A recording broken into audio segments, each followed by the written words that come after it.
안녕하세요. 김규환입니다. 어, 오늘은 제가 좀 마이크를 잡고 하게 돼서 혹시 제가 부자연스럽더라도 조금 이해를 해주셨으면 좋겠습니다. 제가 오늘 제목을 되게 좀 재밌게 지었죠. 이게 이 책이 제가 중학교인가 고등학교 때 나왔던 것 같아요. 그래서 왜 남자 친구들은 이렇게 다를까? 저는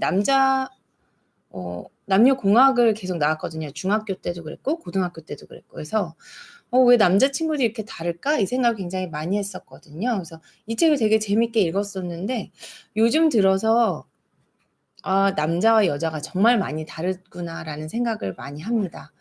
왜 이런 생각을 하시는지 저 같은 경험이 많이 있으시겠죠? 크롱프렌즈님 안녕하세요. 식탐의 재앙님 안녕하세요. 크롱프렌즈님은 진짜 오랜만에 늘 뵙는 것 같아서 저랑 똑같이 오늘 크롱이 핑크색이시네요. 네. 오늘 제가 이렇게 제목을 지었다고 얘기를 했더니 저희 큰딸이 저한테 하는 이유가 화성에서 온 남자, 금성에서 온 여자가 무슨 뜻이냐고 물어보더라고요. 그래서 혹시 이 책을 아시는지 모르겠어요. 남자와 여자가 남자는 화성에서 있고 여자는 금성에서 약간 아주 다른 사람이다라는 것을 얘기를 하고 있는 건데 제가 이런 얘기를 딸아이에게 해줬더니 9살 난 친구는 저의 딸은 이거를 못 알아듣더라고요. 왜 여자가 금성에서 왔냐 이거를 계속 고민을 하길래 너도 언젠가는 알게 되겠지 이런 생각을 했습니다. 양념게장 쿠폰님도 잘 지내셨는지 모르겠습니다. 제 썸네일이 바뀌었죠. 이제 저는 이번 금요일까지 신촌세브란스 병원에서 근무를 마치고 6월부로 새로운 직장으로 이직을 하게 되었습니다.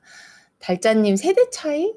세대 차이라고 하기에는 저희 딸이 아직 초등학교 2학년밖에 안 돼서 좀 이런 차이를 잘 이해를 못하는 것 같아요.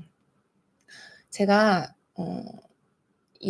지난 그 석가탄신일날 밖에 놀러 나갔어요. 그래서 고수부지에 놀러 나갔는데 이제 저희 큰 아이의 학교 친구들이 거기 나와서 있더라고요. 그래서 저희도 거기 같이 해서 캐치볼도 하고 노는데 이제 저희 둘만 딸이었고 남자친구 2명 다 이제 형제가 있었어요. 그래서 남자 넷에 저희 딸 2명 해서 이렇게 6이 아이들이 있는데 똑같이 캐치볼을 하고 노는 거예요. 그래서 이제 제가 무슨 얘기를 하다가 여자 친구들한테는 좀 젠틀하게 더 잘 해줘야 돼 얘기를 했더니 그러면 이모 그러면은 남자들한테는 잘 해줄 필요가 없다는 얘기예요? 그거 되게 차별인데요? 라고 얘기를 했습니다. 근데 되게 성별 간에 차이가 있지만 차별은 하면 안 된다는 개념을 이 친구들에게 어떻게 얘기를 해줘야 될까라는 고민이 지금부터 들게 되더라고요. 그래서 이제 제가 요 주제에 대해서 좀 과학적인 얘기를 좀 하려고 하는데 요 전에 앞서서 제가 지난주에 선크림 얘기를 드렸었어요. 근데 이제 선크림 얘기를 할 때 그때 인제 선크림 얘기를 많이 물어보신 것 중에 하나가 "최소 연령이 어떻게 되냐?"라고 했는데 최소 6개월부터는 사용을 할 수 있다. 특히 성분이 안전하고 이제 무기자차인 경우는 6개월부터는 쓸 수가 있겠다. 그리고 꼭 말씀을 드린 거는 자외선 차단제를 바르고 나서 집에 들어와서 이제 자기 전이라든지 할 때는 세안을 꼼꼼하게 잘 해 주는 것이 굉장히 중요하다라고 말씀을 드리고 싶습니다. 크롱프렌즈님 감사합니다. 원빈도 2개, 나도 눈 2개님 금성이 더 척박하다고요. 네.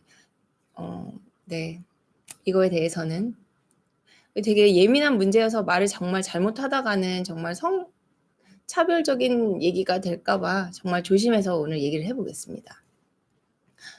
이거 뇌를 보시면 여자 뇌일까요? 남자 뇌일까요? 뇌가 조금 프레시해 보이긴 하죠. 이거 스미소니언 이미지에서 가지고 온 건데요. 24세 여성의 뇌라고 합니다.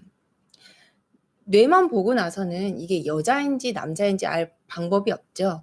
실은 성이라는 것은 어떻게 보면 유전자 X 우리가 인제 굉장히 많은 그 뭐라 그러죠? 갑자기 단어가 생각이 안 나네요. 크로모점이 있지만 20 이상은 똑같지만 23번째 쌍 XX냐 XY냐에 따라서 겉모습이 달라지고 그거에 따라서 더 많이 분비되는 성 호르몬이 달라지게 되고 그런 것 때문에 뭐 생김새라든지 목소리 여러 가지 부가적인 특징들 그리고 생물학적으로 더 얘기를 하자면 뭐 아기를 낳을 수 있는지 없는지 왜냐면 자궁이 있어야지만 아기를 잉태를 할 수가 있으니까요. 그래서 굉장히 많은 차이들이 나타나게 되는데요. 이게 차별이라고 하기보다는 차이라는 말을 쓰는 게 저는 더 좋을 것 같습니다. 그래서 이 뇌만 보고는 실은 우리가 알 수 없다. 그래서 한동안은 여성과 남성의 여러 가지 특징들은 결국에는 후천적으로 우리가 학습되어 온 결과다. 저도 보면은 딸아이를 뵀다고 얘기를 할 때 핑크색 옷 사세요라고 선생님들이 얘기를 하십니다. 아들인 게 확실히 되지면은 아들입니다라고 우리나라에서 아직 법적으로 얘기를 하는 게 금지이기 때문에 하늘색 옷을 사세요. 방을 하늘색으로 꾸미세요. 이렇게 얘기를 하게 되죠. 근데 꼭 하늘색은 남자만 입어야 되나? 이런 생각을 하실 수가 있게 되잖아요. 어떻게 보면 여러 가지 후천적인 요소들로 아이들의 여러 가지 성 전통적인 그런 고정관념이 생긴다라고 얘기를 할 수도 있죠. 그래서 보시면 요거 혹시 아시나 모르겠어요. 이거 굉장히 한 10년 전쯤에 국민 주방놀이 세트라 그래서 모든 집에는 이 주방놀이 세트가 있었던 것 같아요. 저희 집에도 있었고 그래서 이거를 제가 저희 올케 집에 물려주기도 했었는데요. 요즘 보면은 주방놀이 세트 진짜 남자애들도 너무 많이 좋아하고 또 요즘 보면 요리사분들도 남자 요리 셰프들이 굉장히 많잖아요. 그러니까 어떻게 보면은 결국에는 이러한 주방놀이 세트를 가지고 놀았던 성별이 과연 우위적으로 셰프가 되느냐 또 그런 건 또 아닌 것 같고 이건 바비 인형이죠. 그래서 보시면 얘가 바비고 혹시 이 남자 인형의 이름을 아세요? 이 남자의 이름은 켄이에요. 그래서 바비 회사에서 모든 여성들을 너무 상품화시킨다 이런 얘기를 들으면서 남성 인형을 같이 만든 게 켄인데 결국 보시면 남자아이들도 인형놀이를 하기는 하지만 여자아이들처럼 인형을 가지고 다니면서 바비를 가지고 다니면서 노는 남자애들은 흔히 보지 못하셨을 거예요. 그러면 요거는 저희 조카들이 빠져있는 그 중장비인데요. 저도 저희 딸 아이들에게 작은 미니 카드를 사줬었는데 생각해보면 인형이나 다른 장난감에 비해서 자동차에 쏟는 관심이 그렇게 크지는 않았었어요. 물론 이렇게 자동으로 가는 자동차 있잖아요. 이렇게 뒤로 굴려서 손 놓으면 쭉 가는 그런 자동차는 어렸을 때 굉장히 잘 가지고 놀았고 기차에 관심을 보이면서 저희 남편이 레고 기차를 굉장히 여러 가지를 사줬었는데 그거에 대해서도 생각보다 지속성이라든지 이런 관심도가 다른 전통적으로 여성의 놀이라고 하는 것보다는 덜 하더라고요. 그래서 저도 워낙 남성의 장난감, 여성의 장난감이라는 그런 얘기를 많이 들었기 때문에 큰 아이를 낳고 나서는 되도록이면 되게 중성적인 부분들 그리고 너무 여성적인 것들을 사주기보다는 뭐 자동차 그리고 레고 과학적인 그런 놀이를 할 수 있는 여러 가지 것들을 사주고 또 장난감 옷 색깔들도 너무 핑크로 하지 않으려고 노력을 했었는데 결국에는 어린이집을 가면서 후천적으로 얘가 여자의 놀이를 계속하는 건가? 이런 생각을 좀 계속 하게 되더라고요. 식탐의 재앙님 정말 저도 이런 생각을 하는 게 어떻게 보면은 성차별 부분이 정치적으로 이용이 돼서 과연 여성을 어떻게 여기느냐 또 거꾸로 너무 여성 우월주의가 되면서 또 남성에 대한 반대급부의 그러한 뭐라 그러죠? 반감을 이용을 해서 여러 가지 정책들을 만들고 정치 행위를 하는 걸 보면서 저도 제대로 된 성을 알고 이해를 하는 게 굉장히 중요하다라는 생각이 들더라고요. 그래서 심리학자들이 원숭이를 가지고 연구를 했어요. 붉은 털 원숭이라고 해서 심리학적인 연구에 굉장히 많이 쓰이는 원숭이 종류인데요. 이 사진에 나와 있고요. 이 원숭이를 대상으로 실험을 해서 37마리의 수컷, 암컷 원숭이들을 놓고 앞에 바퀴 장난감, 봉제 인형을 무작위로 늘어놓았습니다. 그리고 암컷이 수컷이 어떠한 장난감을 가지고 노는지를 관찰을 했더니 대부분의 수컷 원숭이는 바퀴 장난감, 그러니까 자동차라든지 뭔가 바퀴가 달린 장난감을 가지고 노는 경향이 뚜렷했고, 암컷 원숭이는 봉제 인형을 가지고 노는 그러한 양상이 뚜렷하게 됐다라고 얘기를 합니다. 과연 그렇다면 원숭이의 부모들이 아이들에게 너는 여자아이니까 여자 장난감을 가지고 놀아, 그렇게 교육을 시켰을까요? 또는 나는 남자아이를 낳았으니까 남자 장난감을 많이 사줘야겠다, 이렇게 했을까요? 그런 게 아니라는 거죠. 그래서 결국에는 우리가 전통적으로 생각을 하는 굉장히 고전적인 남성의 장난감, 여성의 장난감을 선택하는 데는 어떻게 보면 후천적으로 교육되어지는 부분이 없다고 할 수는 없지만, 선천적으로도 어떠한 부분들을 선택하게 되는 그러한 요소가 있다라고 얘기를 할 수가 있는 거죠. 그래서 인간에 대해서 다시 연구를 해봤어요. 보통 성에 대한 개념이 생기기 전인 9개월에서 17개월 사이 아이들에게 장난감을 다시 갖고 놀게 시켜봤대요. 이 또래의 아이들은 아직 내가 여자야, 내가 남자야, 나는 남자기 때문에 씩씩해야 돼, 내가 여자기 때문에 다소곳해야지, 내가 남자니까 자동차 가지고 놀 거야, 내가 여자니까 조용히 앉아서 실뜨기를 하고 놀 거야, 이러한 생각이 아직은 없는 나이예요. 근데 어쨌든 이 아이들이 선호하는 장난감을 봤더니 우리가 전통적으로 생각을 하는 고정관념적인 장난감을 선택하도록 하는 것을 볼 수가 있었고 관찰할 수가 있었다라고 하는 굉장히 유명한 그러한 관찰 실험이었습니다.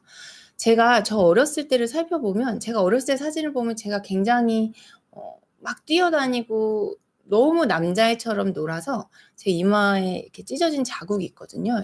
어렸을 때 교회 마당에서 넘어져서 12바늘을 꿰맸다 그러더라고요. 그래서 보면은 제가 많은 사진 중에 하나가 그 구슬 깨는 그런 장난감을 가지고 노는 게 굉장히 많아요. 그래서 제가 엄마한테 물어본 적이 있어요. 엄마, 무슨 구슬 깨기를 이렇게 많이 시켜줬어 나? 그랬더니 하시는 말씀이 너가 너무 씩씩하게 남자애처럼 놀아서 이런 거를 좀 얌전하게 갖고 있으라고 이런 걸 많이 해줬어 라고 35, 6년 전에 제가 그렇게 가지고 놀았다는 거예요.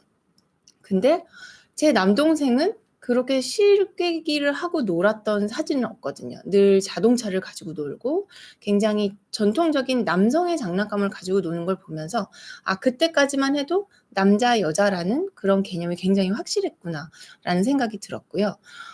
제가 또 한 문헌에서 이런 걸 읽었어요. 여자아이의 방에는 대부분 핑크색이 있죠. 옷도 핑크색이고 이불도 핑크색이고 어떤 경우에서는 벽지도 핑크색으로 칠하는 경우가 있어요.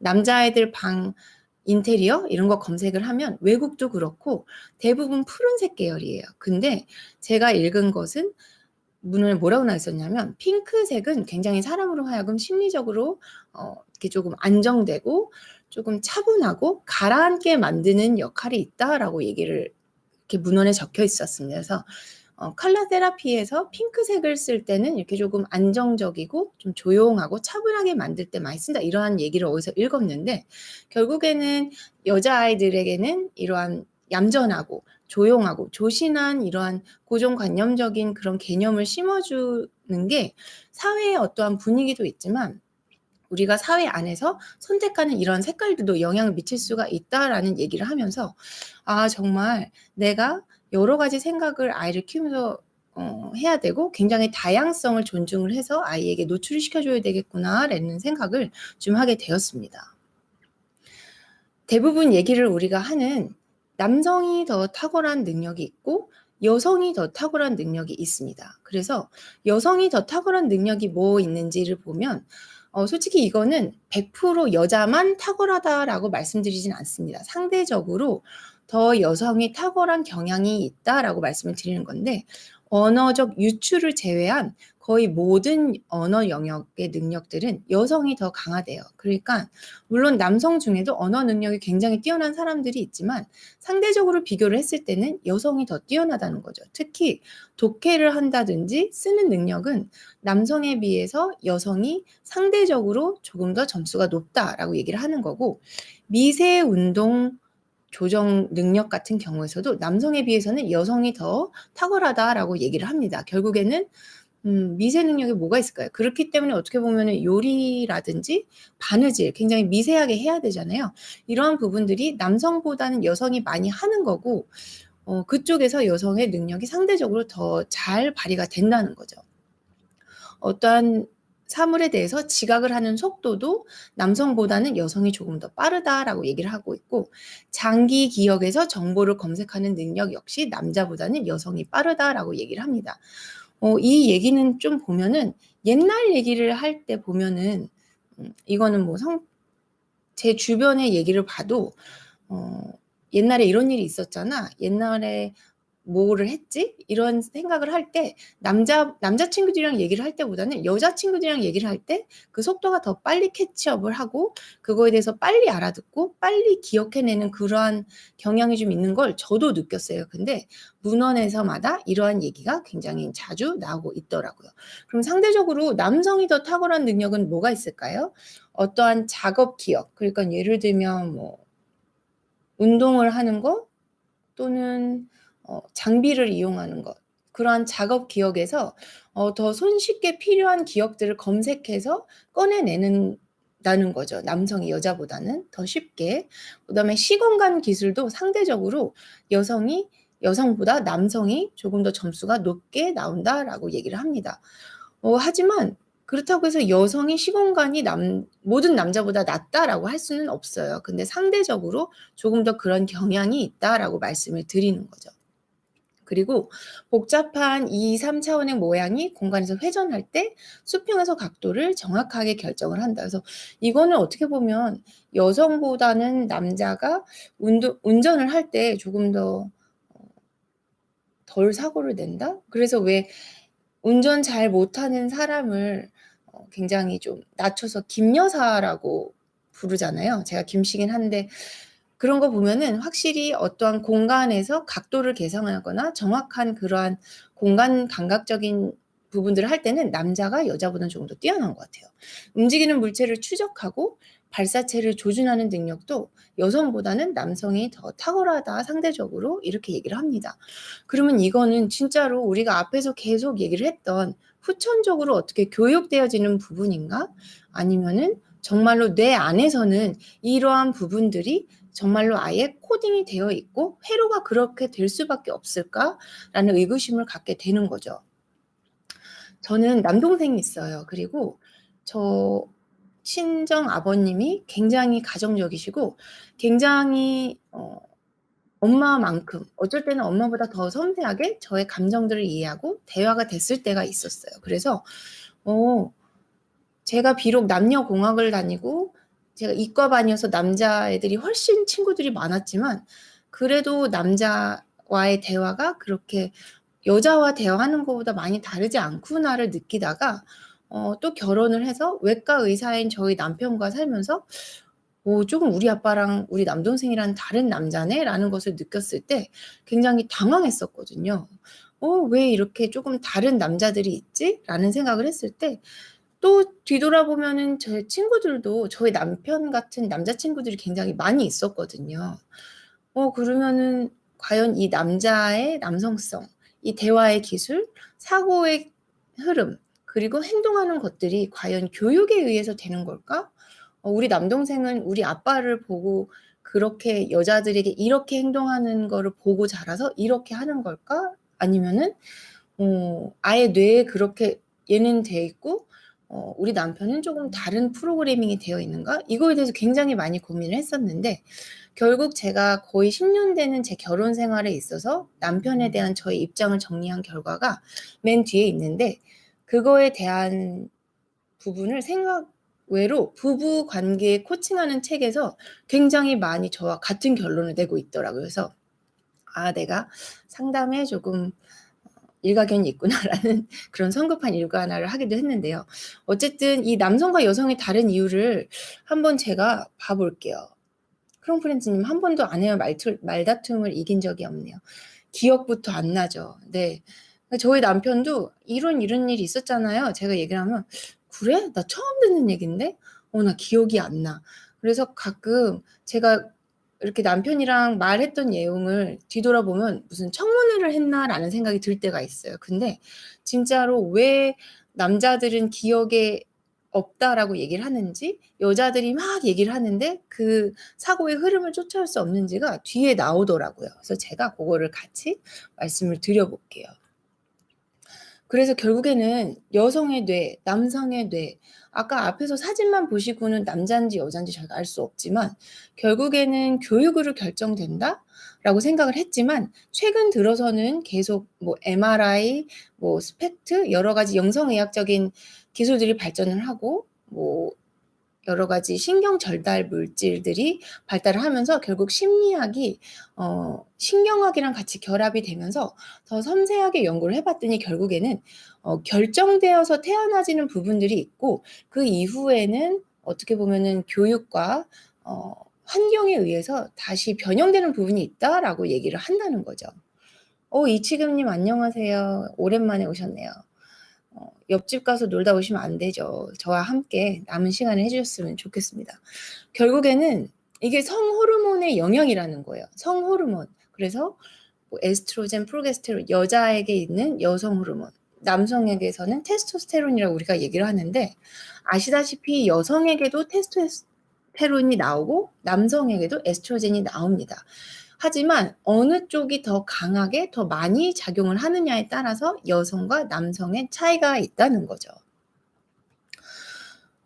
저희가 임신을 하게 되고 안에서 결국에는 유전자에 따라서 여성이 XY냐 XX냐에 따라서 아이가 분할을 해 가지만 6개월이 되면 아이의 성별이 어떻게 유전적으로 결정된 거냐에 따라서 성호르몬 양이 상대적으로 다르게 되고 남자아이의 경우에서는 여자아이에 비해서 엄마 배 안에 있을 때 최고로 20배의 테스토스테론이 더 높게 노출이 되는 경우가 생긴다고 해요. 결국에는 제가 읽은 책에서는 뭐라고 나왔냐면 테스토스테론 안에 남성은 푹 담궈졌다 나온다라는 표현을 하더라고요. 이렇게 남자가 결국에는 성호르몬에서 테스토스테론에 더 강하게 영향을 받으면서 제가 뒤에서 말씀드릴 많은 변화들이 생깁니다. 여러 연구에 따르면 남성의 뇌 무게 자체가 여성의 뇌 무게 자체보다 조금 더 무겁다고 그래요, 상대적으로. 근데 뇌 무게가 무조건 무겁다고 그래서 무조건 더 우위에 있느냐? 그렇지는 않거든요. 굉장히 큰 동물들을 보면은 인간보다 뇌 사이즈가 더 크고 무거운 동물들도 있어요. 그러면 그 동물들은 사람보다 더 IQ가 좋을까요? 그렇지 않거든요. 그렇기 때문에 결국에는 뇌 사이즈를 가지고 아주 옛날에 정말로 19세기 그때는 뇌 사이즈가 여성이 작기 때문에 열등하다 이런 얘기도 했었다고 해요. 하지만 이제 알다시피 뇌 크기 자체만으로는 별 소용이 없다. 결국 이 뇌 안에서 사람들이 여성이건 남성이건 사용을 하게 되는 그 뇌의 양에 대해서는 두 군간에 큰 차이가 없다라고 얘기를 하고 있습니다. 이치금님, 분노 조절 못하는 거, 욱하는 거 뒤에 설명이 나옵니다. 저도 너무 신기했는데요. 근데 보시면 여성 중에서도 조금 터프하고 굉장히 우리가 보기에 쟤 되게 남자 같아라고 얘기를 하는 사람이 있잖아요. 우아클 서연이에요. 서연아 안녕, 엄마야. 저희 딸이 제 이름으로 들어왔네요. 갑자기 웃음이 나왔습니다. 이영선님 머리 큰 걸로 치면 천재셔야 된다고요. 네. 어쨌든 중간내가 있어요. 그래서 여자도 남성스러운 여성이 있고 남성도 여성스러운 남성이 있어요. 그래서 물론 내 성을 뭘로 결정하느냐가 아니라 조금 더 섬세하고 조금 더 여성이 감정을 같이 쫓아오고 여성의 마음을 정말 깊이 이해하는 굉장히 섬세한 여성형의 뇌를 가진 남자가 있죠. 그러니까 이거를 우리가 중간내라고 부른대요.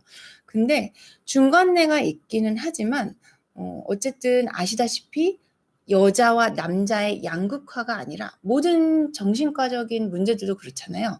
우울증과 정상이 있는 게 아니라 어떠한 스펙트럼 안에서 더 우울한 경향이 있고 결국 어느 스펙트럼 이상이 넘어가게 되면은 이게 우울한 무드가 아니라 병으로 발전이 되는 거랑 마찬가지로 남성성 중에서도 조금 더 상대적으로 여성적인 남성이 있고 정말 우리가 속된 말로 개남자라고 얘기를 하는 남자가 있고 여성도 정말로 남성스러운 여자가 있고 여성이 있는 그 스펙트럼 안에 있지만 결국에는 이 다양성의 특징은 중간 내의 남자가 중간 내의 여자보다 테스토스테론 자체는 더 많이 있다라고 합니다. 그렇기 때문에 중간 내가 있지만 결국에 남자와 여자의 차이는 있다는 것을 말씀을 드리고 싶습니다. 그렇죠. 술 먹고 급발진하는 여성분도 있죠. 술이라는 것은 결국 어떤 사람의 자제력을 조금 느슨하게 만들기 때문에 여자든 남자든 욱하는 성격은 누구에게나 있는 것 같아요. 근데 상대적으로 여자에게서보다는 남성에서 조금 더 욱하는 성격이 많은 것은 요 뒷슬라이드에서 이유가 나와요. 세로토닌을 볼게요. 세로토닌 굉장히 뭐 수면에서도 나오고 우울증에서도 나오고 굉장히 자주 얘기가 되어지는 호르몬이잖아요. 남자의 뇌에는 여자보다 상대적으로 세로토닌 양이 적다라고 합니다. 세로토닌의 역할은 사람을 진정시키는 물질이어서 잘 때 세로토닌 뭐 많이 나온다, 수면에 중요한 역할을 한다 이렇게 얘기를 하잖아요. 결국에는 이 세로토닌이 조금 더 사람을 캄하고 진정시키는 역할을 하는데 이건 어디까지나 상대적인 거예요. 남성의 뇌에서 여성의 뇌보다 세로토닌 양이 적기 때문에 상대적으로 여성보다는 남성에서 욱하는 성격이 더 강한 경우가 많고 충동적으로 행동하는 경우도 많다라고 합니다.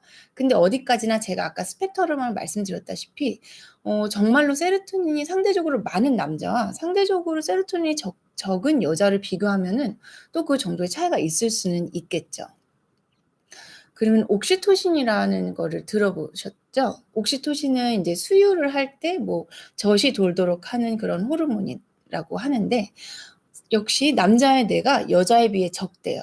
근데 옥시토신은 친구가 되어 보살피는 역할을 하게 만드는 역할을 한다라고 합니다.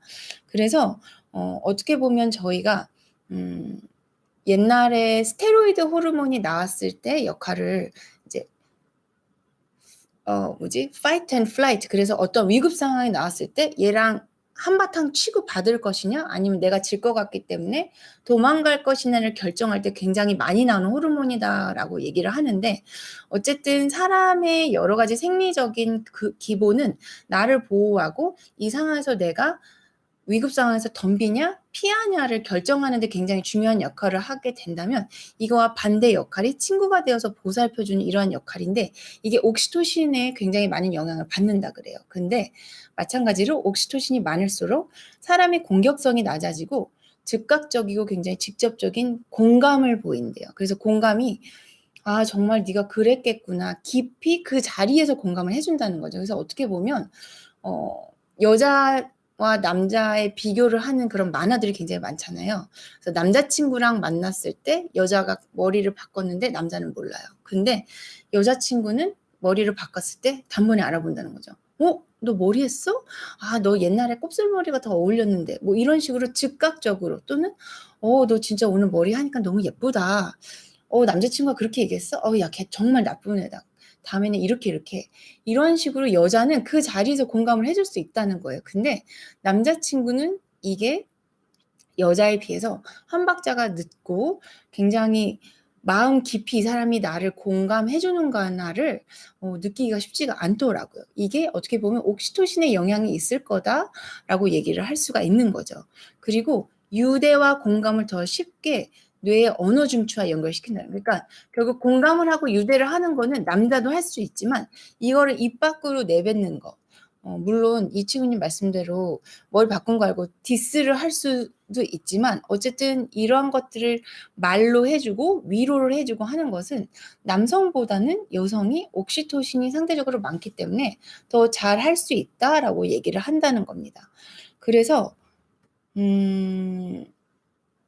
한번 여성분들께서는 남편과의 대화를 생각을 해 보시면 제가 지금 말씀을 드리는 거가 쪼금 이해가 되실 거예요. 그리고 인제 김창욱 님이라고 되게 강사분이 있으시잖아요. 그분이 옛날에 이런 얘기를 우스갯소리로 이런 얘기를 하시더라고요. 남편을 데리고 옷가게에 갔을 때 자기야 이 옷이 예뻐 이 옷이 이뻐 라고 얘기를 하면 대부분의 남자들은 저의 남편은 그래요. 둘 다 예뻐 뭐 해도 이뻐 네가 하는 건 다 예뻐 너가 입고 싶은 거 입으면 될 것 같아 이렇게 얘기를 하는데 이런 팁을 주시더라고요. 0.1초 만에 얘기하는 거. 이쪽 옷은 젊어 보이고 이쪽 옷은 날씬해 보이네. 여자가 원하는 공감과 반응은 실은 굉장히 구체적이고 섬세하게 얘기를 해주는 건데 남자들은 그렇게까지 깊이 공감하고 언어로 얘기를 해주지 못한다는 거죠. 그래서 이 얘기를 들으면서 남자와 여자가 이렇게 다를 수가 있구나라고 했는데 어떻게 보면 이거는 정말로 옥시토신과 세로토닌의 영향이 있을 수도 있겠구나라는 생각을 했습니다. 남자의 뇌는 여자보다 해마가 더 작대요. 그래서 해마가 어딘지 제가 찾아봤는데 여기 뇌에 보시면 요 변연계 안에 요 하늘색으로 이렇게 된 게 해마예요. 그래서 진짜 해마 모양처럼 돼서 그런가라는 생각을 하긴 했는데 뇌내 변연계에 위치를 하고 정서적인 경험을 처리를 하는 역할을 합니다. 신경학적인 연구에 따르면 남자는 굉장히 복잡한 정서적 데이터를 처리를 하는데 여성보다 상대적으로 시간이 오래 걸린대요. 그래서 같은 정서의 흐름을 따라갈 때 여성에 비해서 최대한 7시간 이상 걸리는 경우가 있다라는 거예요. 그래서 오빠 내가 왜 이랬는지 알겠어? 이래 해서 내가 이게 이랬잖아 라고 얘기를 했을 때 남성은 이거를 머리로는 이해를 했지만 이거를 정말로 처리를 해서 이러한 정서적인 흐름이 있었구나를 이해를 하는 데는 여자보다 시간이 훨씬 더 많이 걸린다는 거예요. 그리고 재미난 거는 남자의 뇌는 여자보다 잔의 은혜를 연결하는 신경 섬유속이라는 부분이 25% 정도 작대요. 그래서 결국 이 신경 섬유속이라는 건 감정이 실린 생각과 말을 처리를 해주는 그런 부위라는데 이러한 부위가 남자가 상대적으로 적기 때문에 어떠한 감정적인 것들을 처리하는 데 있어서 여자보다는 남자가 조금 더 오래 걸린다는 거죠. 그래서 저 같은 경우에는 성격이 굉장히 급해요. 그래서 어떠한 문제를 가지고 남편과 토론을 하고 언쟁을 할 때 보면은 저는 그 자리에서 그거를 빨리 해결하고 싶어요.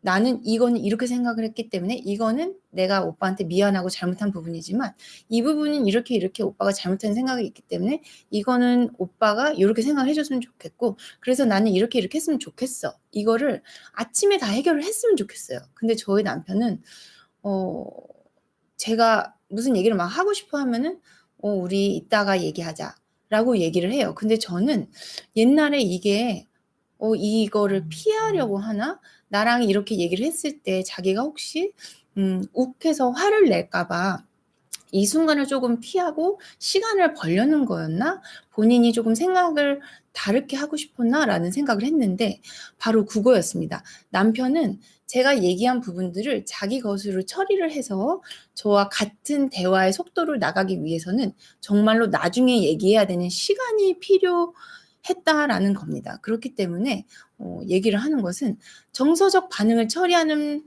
남자와 여자의 속도와 그 방법이 차이가 나는 이유가 결국에는 해마도 작고 신경 섬유속도 작고 앞에 말한 여러 가지 호르몬의 영향도 있고 결국에는 남자는 여자보다 여러 가지 정서적인 감정을 처리하는 데 시간이 많이 걸린다는 거죠. 그래서 제가 읽은 여러 책에서 또는 문헌에서 얘기를 하는 게 남자에게 대놓고 지금 당장 이거 너랑 나랑 같이 얘기해.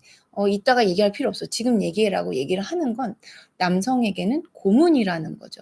그래서 어떻게 보면 물론 여자도 생각을 정리할 시간이 필요하고 뇌를 쉬게 할 필요가 있다라고 얘기를 하지만 저희 남편들 테레비 보는 거 혹시 보셨어요? 퇴근하고 또는 주말에 테레비를 볼 때 보면 하나를 진득하게 보기보다는 10분 있다가 다른 채널로 돌리고 이렇게 앉아서 보잖아요. 이렇게 앉아서 뭔가를 보는데 이거 무슨 내용이야? 물어보면 기억을 못 해요.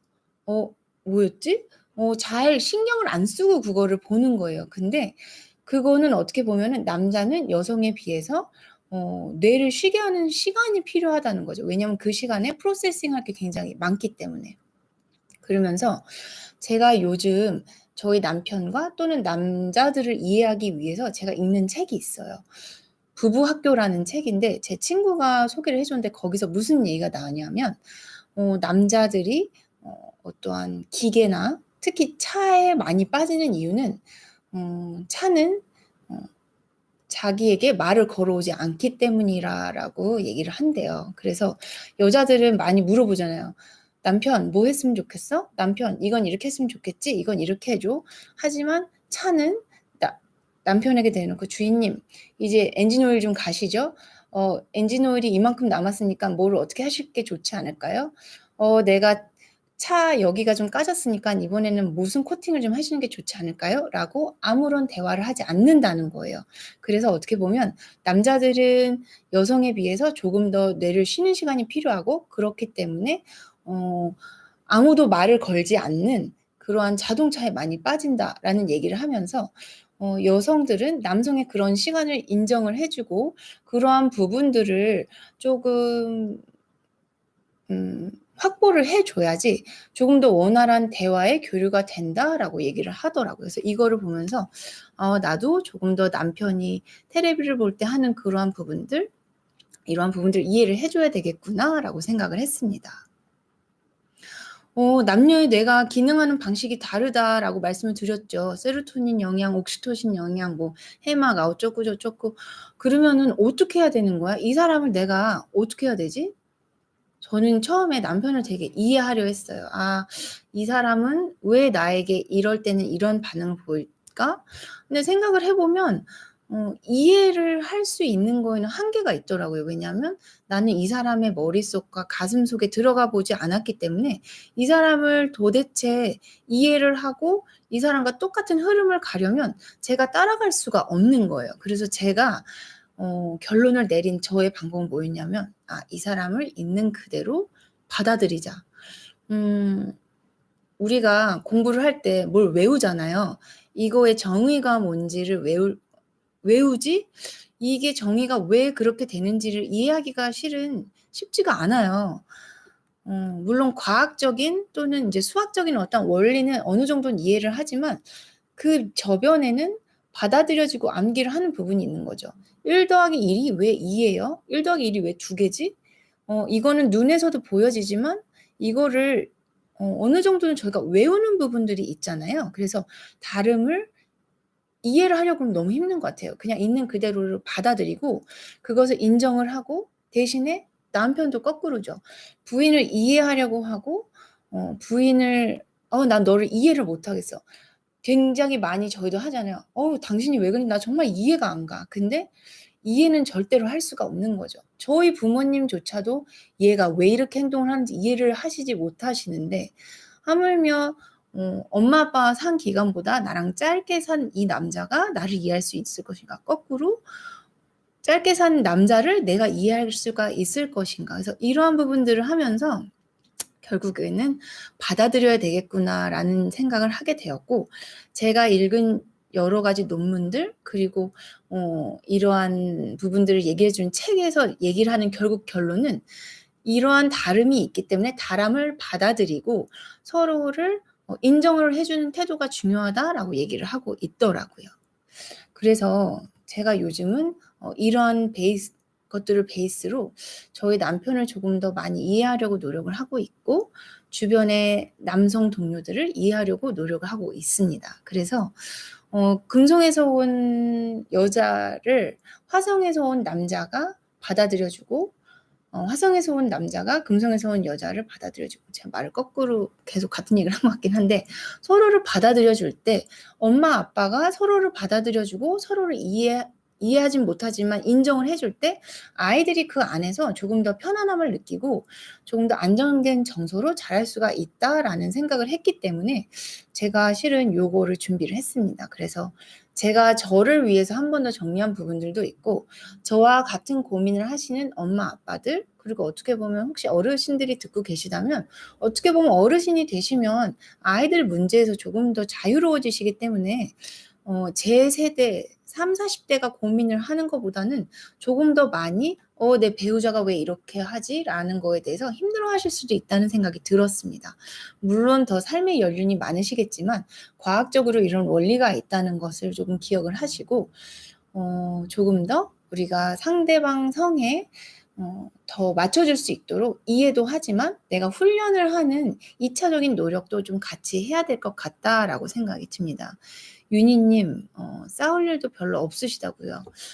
저도 남편이랑 이제 9년을 살았고 10년째인데 20년을 더 살면 윤희님처럼 싸우고 서로 왜 그러지라는 생각을 할 일이 별로 없어지겠죠?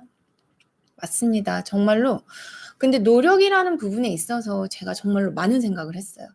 내가 이걸 하기 위해서 1만큼의 노력을 들였을 때 우리 남편도 이걸 하기 위해서 1이라는 노력을 들일 것인가? 그렇지 않을 수도 있다는 생각이 들었거든요. 예를 들면 저는 편지 쓰는 걸 되게 좋아해요. 그래서 누군가에게 편지를 쓰는 거가 저에게는 1의 노력이 든다면 어떻게 보면 저희 남편한테는 편지를 쓰는 게 5나 10의 노력이 들 수도 있다는 것.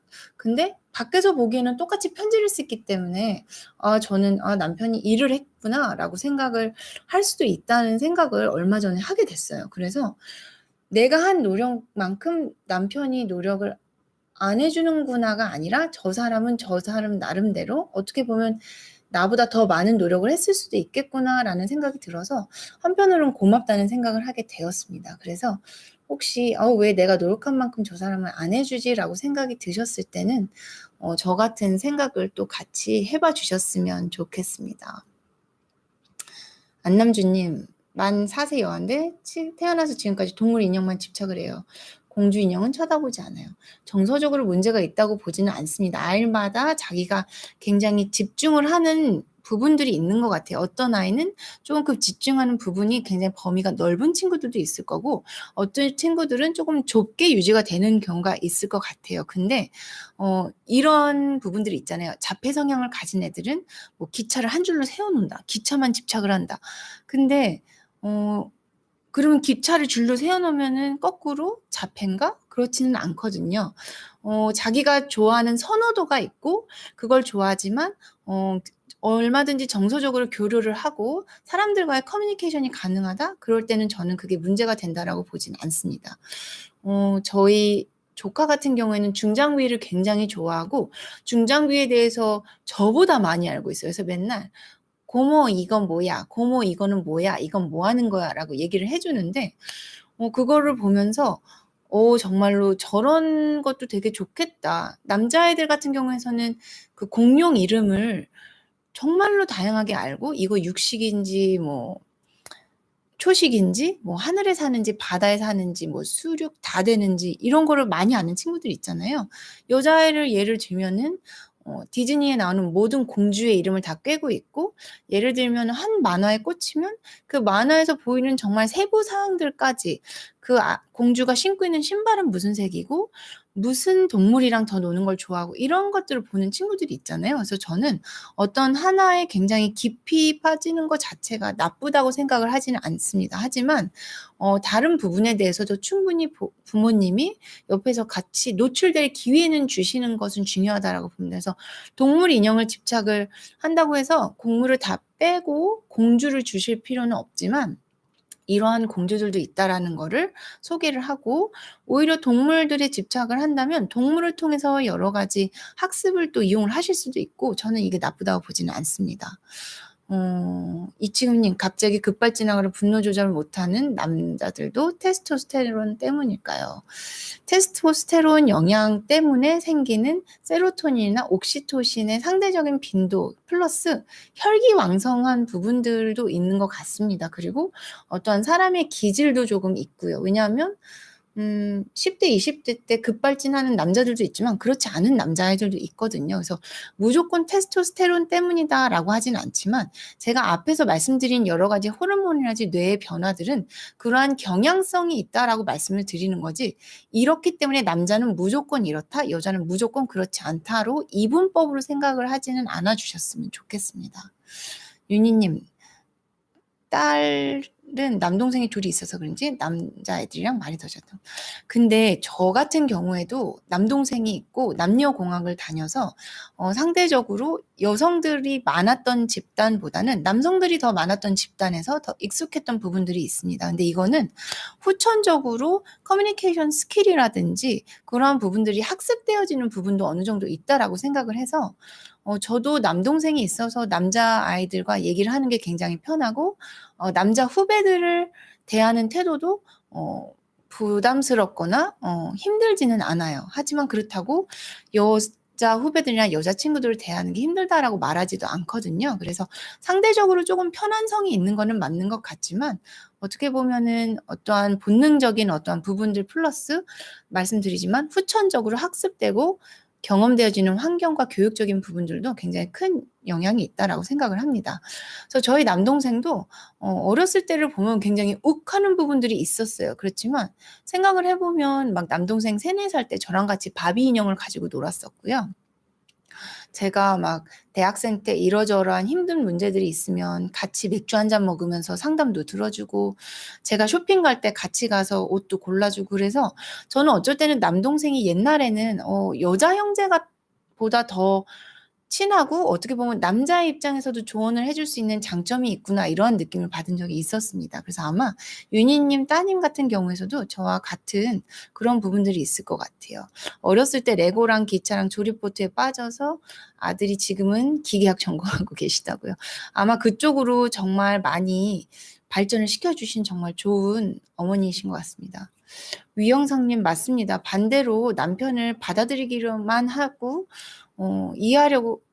이해하지 않고 받아들이기만 했을 때 화병이 날 수도 있기는 할 것 같아요. 근데 결국에는 서로 노력을 해가면 어느 선에서의 중간 지점이 생길 거고 또 서로의 공간을 서로 인정을 해주는 그 버퍼링 공간도 생긴다면 무조건 화병만 나지는 않을 것 같습니다. 그거 아시죠? 화병이 국제적인 정신과학적인 병명이라는 거예요. 그래서 굉장히 동양 특히 우리나라의 굉장히 특징적인 감정이지만 이게 굉장히 공신력 있는 정신과학적인 용어라고 같이 말씀을 드리고 싶습니다. 여기까지가 제가 준비를 해서 온 내용입니다. 너무 소아과 의사답지 않은 얘기라고 생각을 하실 수도 있겠지만 제가 이거를 준비를 한 내용은 아들을 이해하기 앞서서 아들을 대하는 걸 하기 앞서서 가장 중요한 건 남편을 받아들이는 거, 딸아이를 이해하기 앞서서 와이프를 받아들이고 노력을 해주는 것, 이 부분이 더 중요한 1단계라고 생각을 합니다. 부모가 행복하고 부모가 서로를 잘 알아야 아이들에게도 그 좋은 기류가 좋은 기운이 내려가는 것 같아요. 경험해 보셨잖아요. 남편이랑 뭔가 조금 찝찝한 게 있고 빠직빠직한 게 있으면 아이들도 그 기류를 느끼더라고요. 그래서 우리가 이렇게 조금 서로 알아가는 과학적인 근거들이 필요할 거라고 생각을 했습니다. 제가 다음 주부터는 항생제에 대해서 조금 준비를 해보려고 그래요. 그래서 항생제가 뭔지, 어떠한 경우에서는 어떠한 항생제를 우리가 많이 쓰는지. 그래서 저도 얼마 전에 어떠한 분이랑 얘기를 하다가 중이염이 생긴 것 같은데 병원 가면 독한 약 주잖아요. 이렇게 말씀을 하시더라고요. 근데 항생제 이퀄 독하다라고 생각을 하시기보다는 필요한 부분에 항생제를 제대로 된 기간을 썼을 때는 굉장히 오히려 병이 빨리 낫고 그렇기 때문에 항생제를 더 짧게 쓸 수 있다. 항생제 내성이 생길 만한 더 윗단계 항생제를 쓰지 않아도 된다라고 말씀을 드릴 수가 있기 때문에 항생제에 대해서 조금 같이 알아보는 시리즈 시간을 가지려고 해요. 그래서 앞으로 저와 함께 해주셨으면 좋겠습니다. 제가 다음에는 제목을 미리미리 잘 준비해서 올려서 궁금증이 없도록 해드리도록 하겠습니다. 오랜 긴 시간 저와 함께 해주셔서 너무 감사드리고요. 저는 다음 주에 또 찾아뵙도록 하겠습니다. 감사합니다.